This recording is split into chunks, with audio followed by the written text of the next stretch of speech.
A group advocating AIDS research marched in the New York Gay Pride Parade on Fifth Avenue in Manhattan in June 1983. SurianiAssociated Press Washington, the spurious storyline alarmed Americans. It spread like wildfire, distorting facts into outlandish fictions, despite being attributed only to obscure sources. And it inflamed already divisive politics before the United States government concluded, perhaps too late, that it was a Russian disinformation campaign. We would take any misinformation like that very seriously.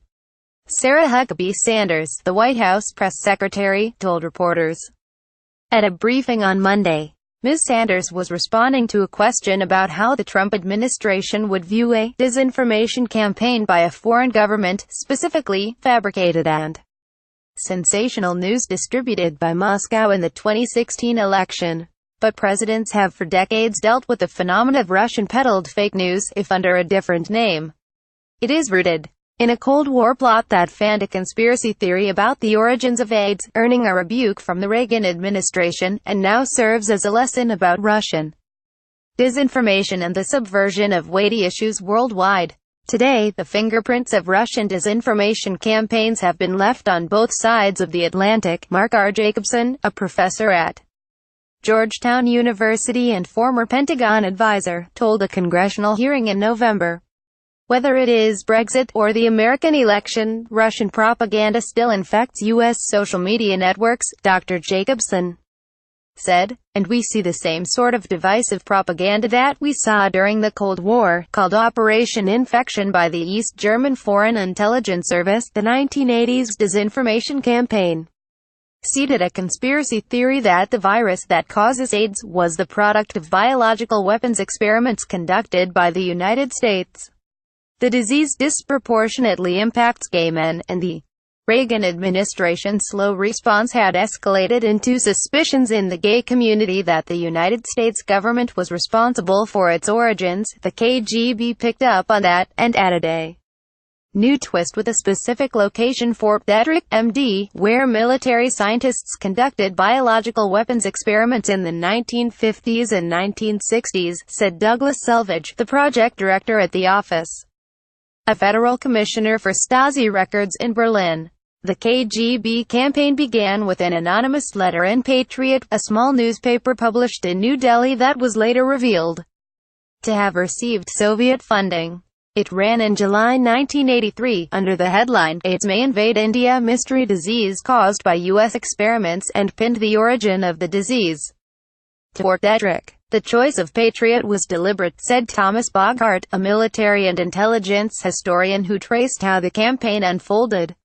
It had no explicit links to the Soviets and was an English-language newspaper easily accessible to a global audience.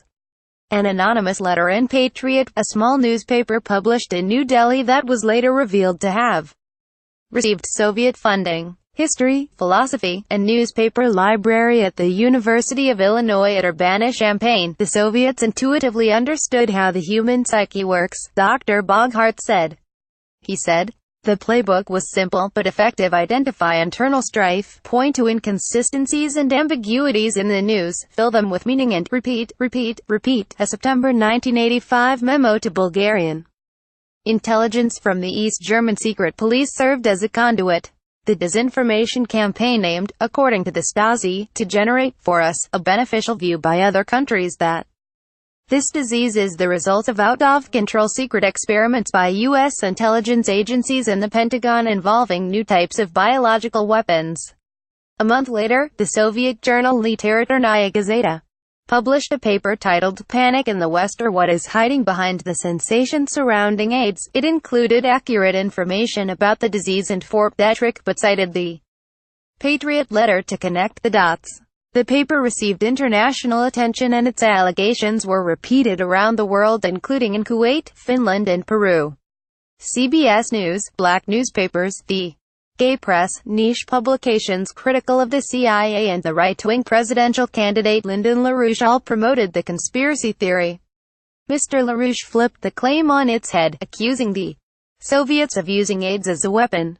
It was also cited by former President Thabo Mbeki of South Africa in rejecting antiretroviral drugs to treat AIDS in the 2000s, contributing to at least one public health crisis. The hip-hop artist Kanye West has referenced the conspiracy theory, "And I know that the government administered AIDS," he rapped in 2005. In at least two popular the same tactics have shown up in recent years.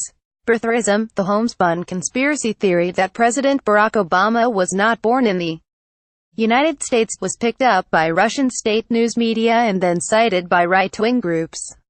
The so-called Pizzagate scandal, the baseless allegations that John D. Podesta, the chairman of Hillary Clinton's presidential campaign, abused children in a pizza restaurant, was similarly amplified by Russia accounts. Mr. Selvage said those conspiracy theories would have thrived on their own, even without Russian agitation. He said foreign information warriors simply exploited optimal operational environments. Had U.S. politics not already been polarized, these sorts of efforts would have not gotten any traction, he said. They'd be whistling in the dark. Mr. Jacobson likened the AIDS campaign to fake Russian accounts and campaigns like Blacktivist and Black Fist that exploited the Black Lives Matter movement and heightened racial tensions in 2016. The Twitter bots that helped spread viral fake news during the election last year have now morphed into cyborgs, or accounts that blend automation with human curation, said Samantha Bradshaw, a researcher on the Computational Propaganda Project at Oxford University.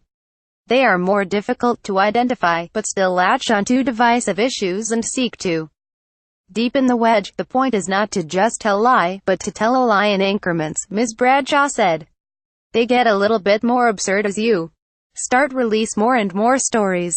A 1985 article in the Soviet journal Literaturnaya Gazeta titled, "Panic in the West, or What is Behind the Sensation About AIDS?" It includes a photo of Fort Detrick at bottom, along with photographs featured in Life magazine about individuals in the United States whose lives had been affected by the disease, via Douglas Selvage. She pointed to the first case of social media disinformation, when Twitter and Facebook users lobbed theories about the disappearance in 2014 of Malaysia Airlines Flight 370.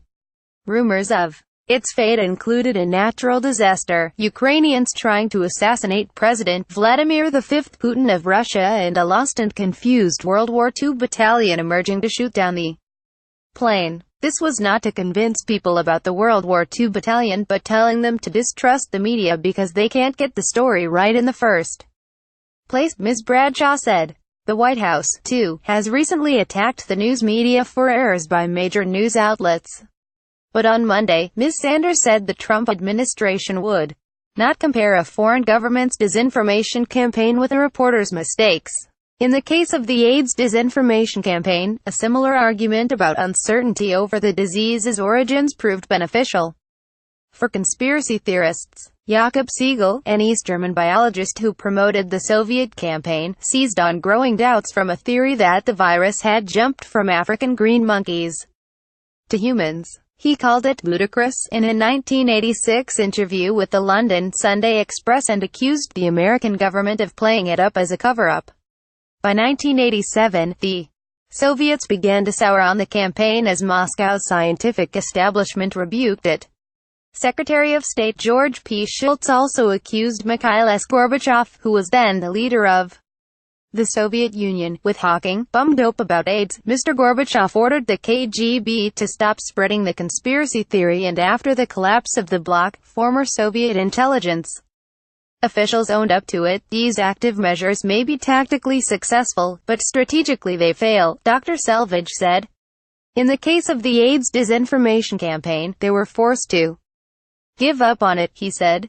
And of election meddling, if the goal of the Russian government was to get a U.S. government that was favorable to lifting sanctions, it essentially backfired. Dr. Boghart had a slightly different take. The approach of disinformation is basic, but it works, he said. Throw enough dirt, and some will stick, Dr. Boghart said. And this is what they've internalized. It didn't win them the Cold War, but it did undermine the credibility of the West and American institutions.